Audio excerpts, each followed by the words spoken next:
The woman at the center of the proposed international specialized hospital at Lubowa along Entebbe Road, Enrica Maria Aristidina Pinetti, is not squeaky clean. She's amongst 104 individuals from Italy named in the 2016 Panama Papers. Offshore havens are often used to escape high taxes, and their use is not necessarily illegal. According to the leaks, Pinetti was listed amongst directors of an offshore company, Aka Magna for Heritage Conservation, domiciled in Dubai, in the United Arab Emirates, and in British Virgin Islands in the Caribbean. The leaks further showed that both the company Aka Magna for Heritage Conservation and Pinetti are linked to several shadowy companies like Finassi Energy, Trinity Group, and Happy Limited. Flying in the face of expert opinion, Parliament last week hurriedly approved a deal for this hospital, a pet project of the Italian investor. Through the Finance Ministry request, promissory notes amounting to 1.4 trillion shillings for this project will be doled out as a guarantee to Finassi to mobilize funds from its lenders, Afrexim Bank and Absa Barclays Bank, for construction of the hospital.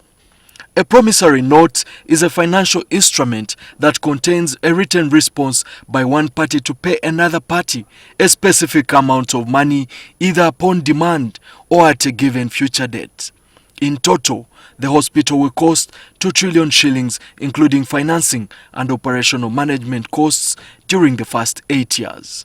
Besides the financial guarantee, the government also gave 32 acres of land, but the ownership of the land in question is under dispute. In approving this deal, did Finance Ministry technocrats cave in as a result of the immense influence the Italian investor wields? Was due diligence on the company which was awarded the tender to design, finance, construct and operate the 240-bed capacity hospital carried out? Makerere University Law Don Dr. Benson Tusasirwe says the hospital project raises more questions than answers. Because if you are only guaranteeing, why would you issue a promissory note? A promissory note is not a first line of security that one expects you to give. Could give you an ordinary guarantee, you give what we call a suretyship. In fact, the simplest is what we call a letter of comfort, simply assuring the lender that this investor is part of is within our plans, and we can assure you we will support them. From the next best is a suretyship. The next, in terms of being giving assurance, is the guarantee. When you reach the level of promissory note, you are beginning to own the project. But why would you commit yourself to a project unless you have sufficient controls over it? The question then is, does this government have sufficient controls over the project, which it is guaranteeing at the highest possible level, at the level of a promissory note? Because the promissory note is next to cash. The parliamentary approval for issuance of the promissory notes on March 12th followed a report by Parliament's Committee on the National Economy, which gave a no objection despite protests by a section of MPs who wrote a minority report. Some of the issues raised include why the matter was being hurried, procedural matters, and the need to conduct further due diligence on Finassi to save government any possible financial loss in the future. Right, Honorable Speaker, the implication of it is that this investor is going to borrow money, and the cost in percentage term of this borrowed money is 32%. This is the most expensive loan this government will ever go to. Smuggled document, and right, Honorable Speaker, you know that the women's hospital has been built recently at 450 beds at only 25 million. This one, $25 million. This one is going to be 200 and something beds at $390 million. Are we talking with sanity in our heads? There is something definitely wrong. Somebody has smuggled something dangerous in this parliament, and they want to involve parliament to approve what is illegal. Even that poor company they chose asked for $240 million, but today here we have passed $379.71 million. What the balance is going to do, nobody knows. MPs, however, fervently voiced support for the hospital project, arguing that once it's completed and fully operational, it will save government millions of dollars spent on treatment abroad. The principle is that indeed we do want specialized hospitals or facilities in this country, and it has enormous benefits. We shall cut down on a lot of costs. But even that is how our country, the economy, can grow. And I think it's much cheaper for us and in the strategic way for us to have a hospital here and we don't hemorrhage our dollars outside. So in principle, I support the international hospital based on scientific facts, not on emotion. The government's key defense has been anchored on saving millions of dollars spent on treating privileged senior government officials abroad, and not necessarily whether it will be affordable to a majority of Ugandans. The report by Parliament's Committee on the National Economy detailed that between the financial years 2013 to 2014 and 2015 to 2016, an estimated 10 billion shillings, excluding costs of flights, upkeep and attendance costs, was spent on treating VIP officials abroad. The list itself of who is given approval for treatment abroad has for years remained a tightly guarded secret. Fears are abounding that once completed, the hospital will be too costly for ordinary Ugandans to afford. State Minister for Finance David Bahati told Parliament that the hospital will have international certification from the Joint Commission International, which accredits and certifies world-class healthcare facilities. This will be the first in Uganda and actually the next to Aga Khan in the region, which is in Nairobi, and even Aga Khan is only partially accredited. The accreditation to the Joint Commission International comes with a number of benefits.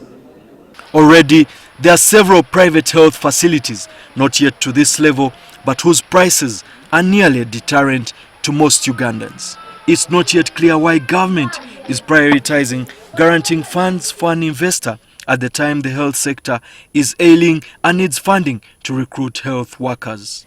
Where we have number of districts without any hospital at all at 39, number of constituencies without a health center 4 at 29, number of sub-counties with no health center 3, but have a health center 2 that can be upgraded at 331, number of sub-counties with no health center 3, but have a health center 4 or a hospital 188, number of sub-counties with no health facility at all 132.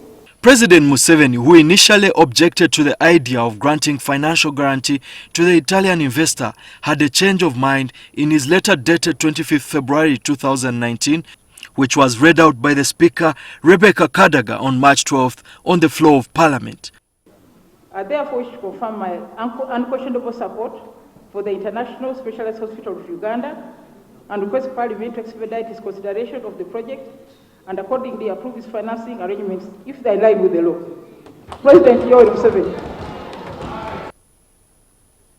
In December 2018, when the company presented the first certificates, it necessitated issuance of promissory notes which required parliamentary approval.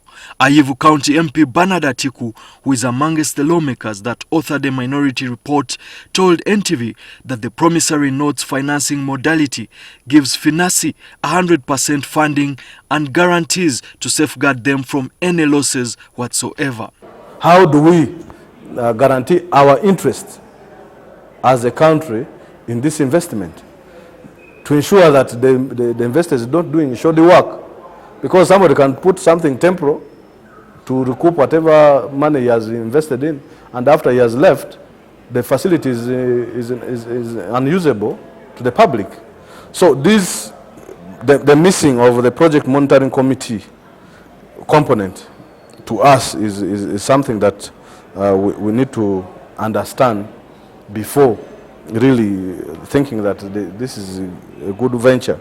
Other experts have argued that the promissory notes guaranteeing financing to Finasi was another form of disguised borrowing to circumvent public scrutiny over the country's debt sustainability levels. No doubt that this is a commercial loan being taken by government in a different language, if you like. It's coming at a cost of about 6.47%, which is not like the most exorbitant of costs. Everything depends on whether the market actually materializes, because the government intends to ring fence the revenues coming from that hospital to go towards the amortization of that loan and the paying back. But there's no doubt to me that this is a loan that has been taken by government. But perhaps where the confusion is in the public is they are saying, why is the private sector being given a promissory note? But I wanted to clarify that this hospital is going to be owned by the government at the end of the day. It's just that government will only take it over when it has been built. So there is a certain level of risk for the private investor that if they don't build it up to standard, then they will have to take over that liability. Whereas for the financier's point of view, which is in this case Afrexim Bank, for them, their debt is covered. I think the condition they gave is that they will only finance it if the government commits to pay. Available records indicate that after 6 years of operation, Finasi will hand over management of the hospital to government. The loan request for construction of a specialized hospital came at a time when government is renovating Mulago, with Mulago now a specialized facility, and the additional upgrade of Uganda Cancer Institute and the Uganda Heart Institute.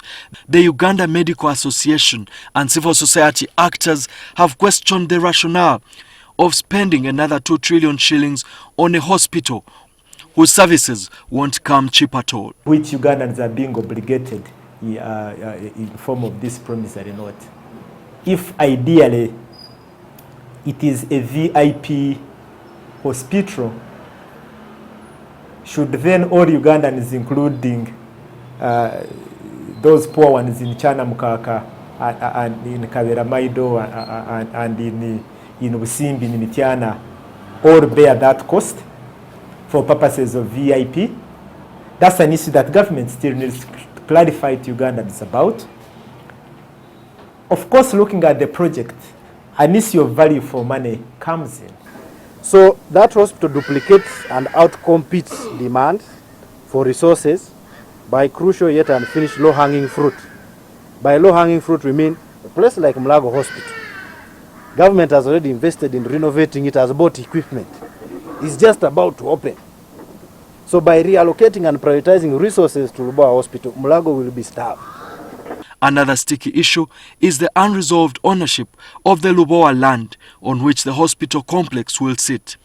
But Lands Minister Betty Amongi told Parliament last week that the land is unencumbered and the current ownership lies in the hands of the Uganda Land Commission. This allotment, Madam Speaker, indicates each of the chief what land you have been allotted under the 1900 agreement. In this allotment, there is no land indicated in this allotment that is related to the land in question. Amongi's statement, however, attracted criticism from lawyer Peter Mulira, who is representing one of the parties in the suit. But I was surprised to hear the Minister of Justice, Minister of Lands, tell Parliament that government has a valid title deed.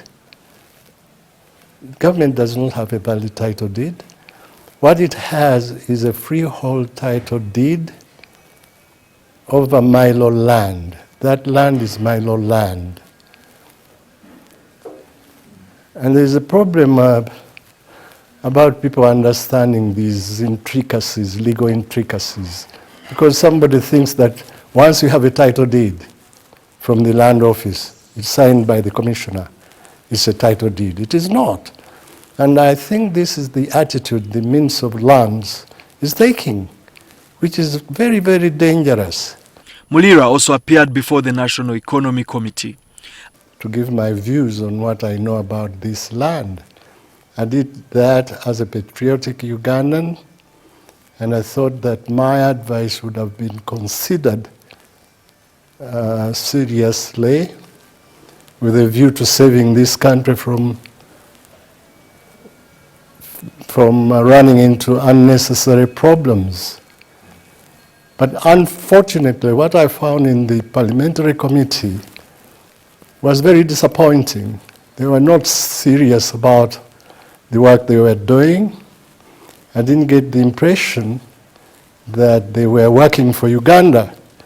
As government attempts to paper over the cracks, the Secretary to the Treasury, Keith Mwakanizi, and other senior government officials are expected to address a news conference next week. Yet the common man will be eager to hear from the technocrats on how this hospital will offer a sliver of hope at the time they view healthcare as a privilege, not a right.